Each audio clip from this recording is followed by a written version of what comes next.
Bonjour à tous, dans cet exercice on nous demande de déterminer le volume d'un cône droit à base circulaire de rayon R et de hauteur H en utilisant le calcul intégral.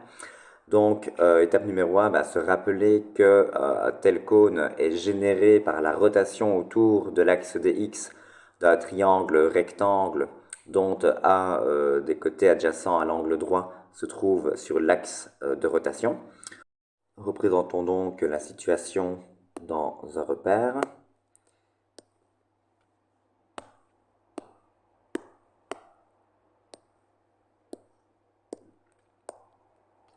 Alors, en ce qui concerne l'illustration du triangle rectangle, j'ai envie de dire que j'ai ce dessin-ci qui est possible, ou encore peut-être ce dessin-ci. Alors, je me mets toujours évidemment à l'origine du repère, hein, au niveau d'un des sommets du triangle. De nouveau, c'est pour me faciliter la vie au niveau des calculs. Donc on aurait pu aussi prendre ce triangle-là, pourquoi pas. Mais euh, alors, la question qu'on pourrait se poser, c'est lequel des deux serait sans doute le plus pertinent, j'ai envie de dire, pour que les calculs se mettent pas trop mal. Vous voyez, si je considère le triangle vert, je devrais considérer cette droite-ci comme fonction. Ce sera ça ma fonction f de x. Si je considère le triangle bleu, j'aurai comme fonction f, cette fois-ci, la droite qui descend, hein, la droite décroissante. Donc j'ai le choix entre une fonction croissante et une fonction décroissante. J'ai plutôt envie de considérer celle qui est croissante, parce que qui dit droite croissante dit pente positive, j'aurai donc moins de moins dans l'expression.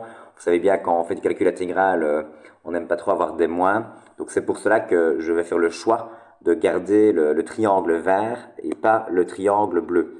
Donc c'est pour ça que je vais, hop, enlever le triangle bleu pour ne conserver que le triangle vert.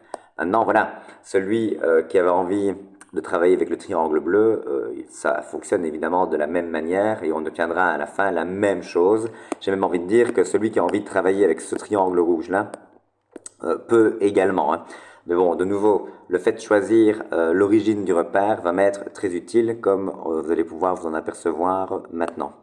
Donc allons-y, j'ai ici donc une certaine fonction f,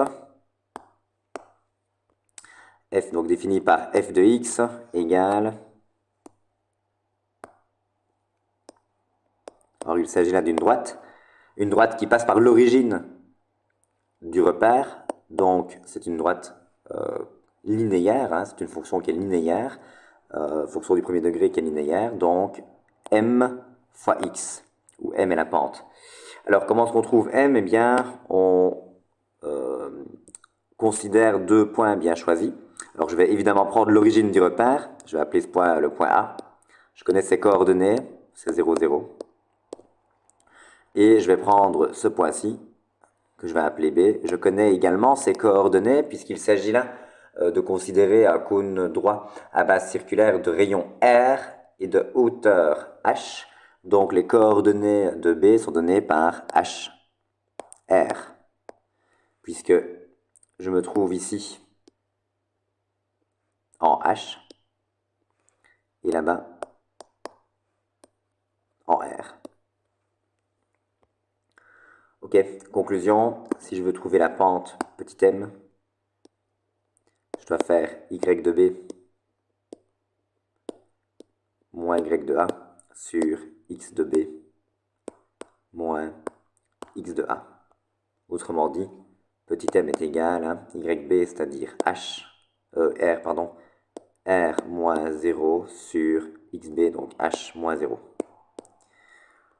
Et donc j'obtiens une pente égale à r sur h.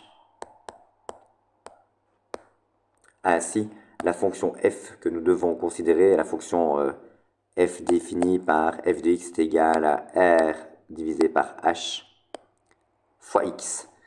Donc à nouveau, le fait d'avoir choisi ce triangle rectangle-là et pas un autre me permet de me faciliter la vie au niveau des calculs. Ok, donc je possède la fonction f, il ne me reste plus qu'à appliquer la formule du volume pour pouvoir répondre à cette question. Donc c'est pi fois l'intégrale, alors de a à b, c'est-à-dire de 0 jusqu'à h, du carré de la fonction, donc r au carré sur h au carré fois x au carré, dx.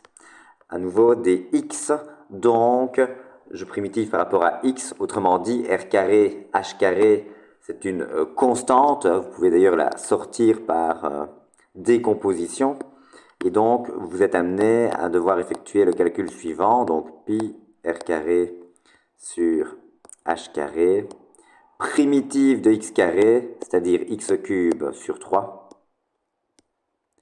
que l'on fait varier entre 0 et h. Et donc finalement, vous obtenez pi fois r au carré sur h au carré fois h cube sur 3 moins 0, donc fois h cube sur 3. On peut simplifier évidemment h carré avec h cube, il reste h au numérateur. Et donc finalement, j'obtiens que le volume d'un tel cône est donné par pi r carré h sur 3.